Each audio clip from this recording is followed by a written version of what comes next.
Hello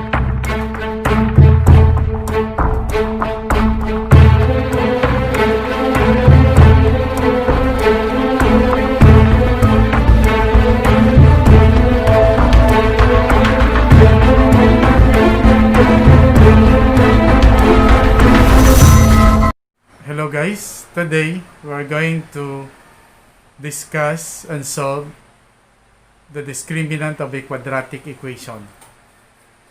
So, in using the discriminant of a quadratic equation, we have to remember first the quadratic formula. And the quadratic formula is x equals negative b plus and minus the square root of b squared minus 4ac all over 2a. Then, the radicand, which is b squared minus 4ac in a quadratic formula, is known as the discriminant of a quadratic equation.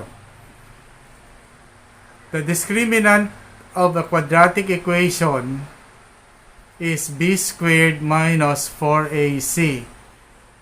Take note that the value of the discriminant determines the nature of the roots. When the value of the discriminant b squared minus 4ac equals 0, then the nature of the roots are real, rational, and equal.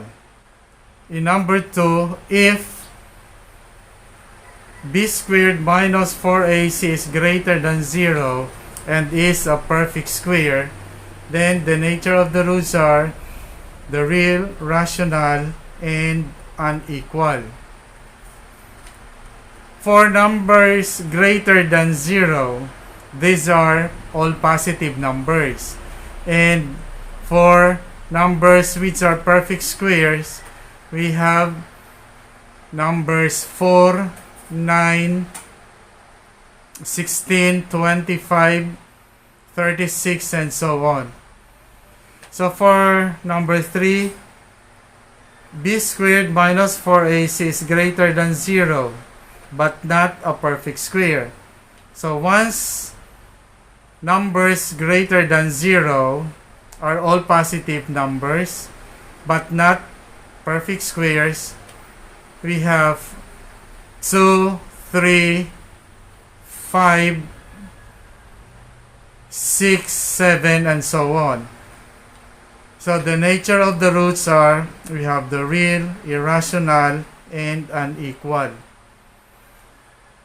For number 4, b squared minus 4ac is less than 0. So numbers less than 0 are all negative numbers. And the nature of the roots are imaginary or no real roots. Determine the nature of the roots of the given quadratic equation. The given equation is 2x squared equals 5x plus 3. This equation is not in standard form, so we have to rearrange the terms. The terms at the right side should be transferred to the left side, thus making the equation 2x squared. 5x crosses the equal sign, so it becomes negative 5x. Positive 3 crosses the equal sign, it becomes negative 3 equals 0. This equation now is in standard form. So get the values of a,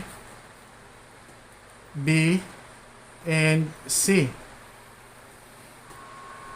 A here is the numerical coefficient of the first term, or the numerical coefficient of a quadratic term, which is 2. And b is the numerical coefficient of the second term, or the linear term, which is negative 5. And c is the third term, which is the constant term, which is negative 3. Then, substitute to the discriminant, which is b squared minus 4ac AC. Then B is negative 5 squared minus 4. A is positive 2. 4 times 2. And then C is negative 3. This is negative 5. Quantity squared is negative 5 times negative 5 is 25. Negative times positive is negative times negative is positive. 4 times 2 is 8 times 3 is 24. Then 25 plus 24 is 49. 49 is greater than 0 and it is a perfect square. So therefore, the nature of the roots are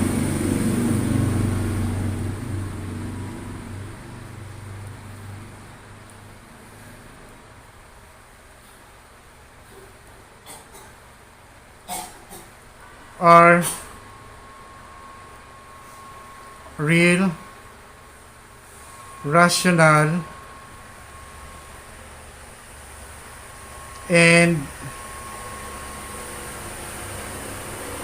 unequal.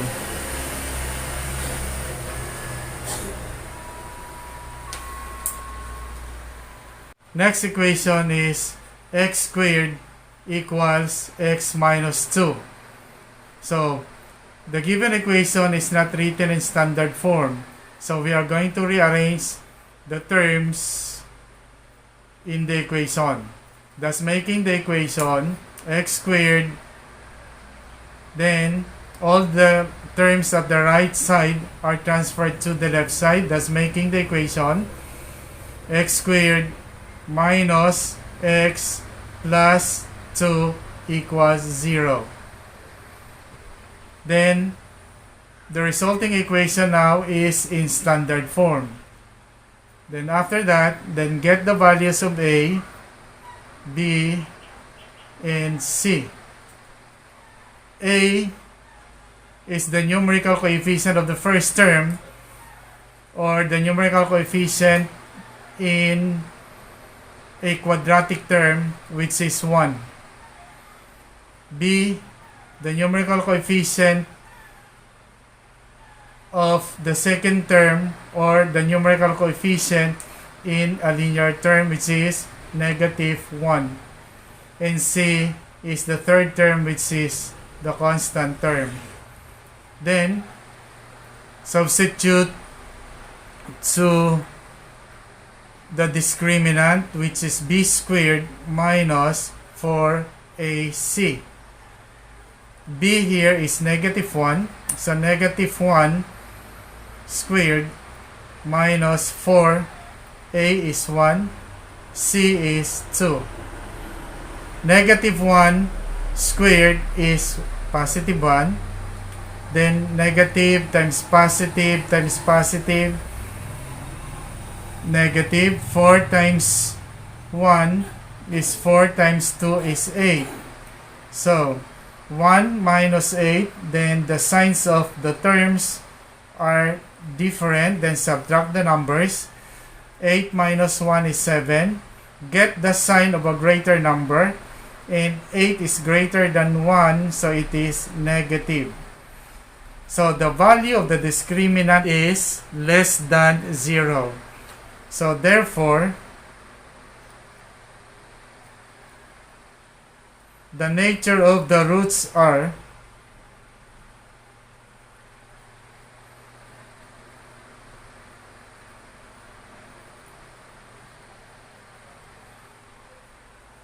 imaginary,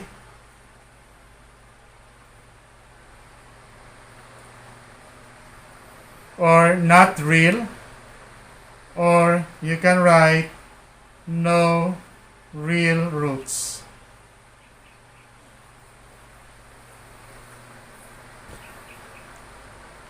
Okay, another equation is negative x squared equals negative 8x plus 16. The given equation is not written in standard form. So, negative x squared should be transferred to the right side of the equation so that the equation is in its standard form. Thus, making now the equation, transferring negative x squared to the right side, it becomes positive x squared because negative x squared crosses the equal sign. Then, negative 8x plus 16 equals 0. This is now in standard form. So get the values of A, B, and C. The numerical coefficient of the first term is 1. The first term is a quadratic term.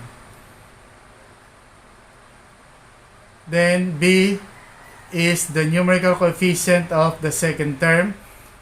And the second term is a linear term, which is negative 8.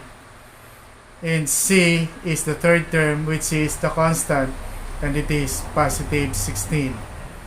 Substituting to the discriminant, which is b squared minus 4ac. B is negative 8. So negative 8 quantity squared, or negative 8 squared, minus 4 times A, which is 1, then C, which is 16. Then negative 8 times negative 8 is positive 64. Negative times positive is negative, times positive is negative. 4 times 1 is 4, times 16 is 64. So 64 minus 64, it is 0. So the value of the discriminant is equal to 0. Then, therefore, the nature of the roots are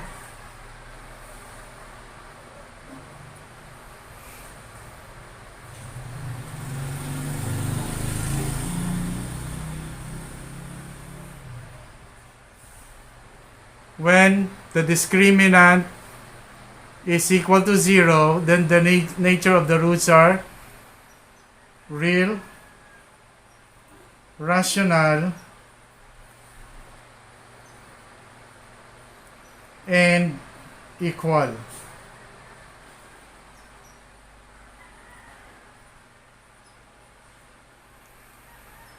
Okay, that's all, guys.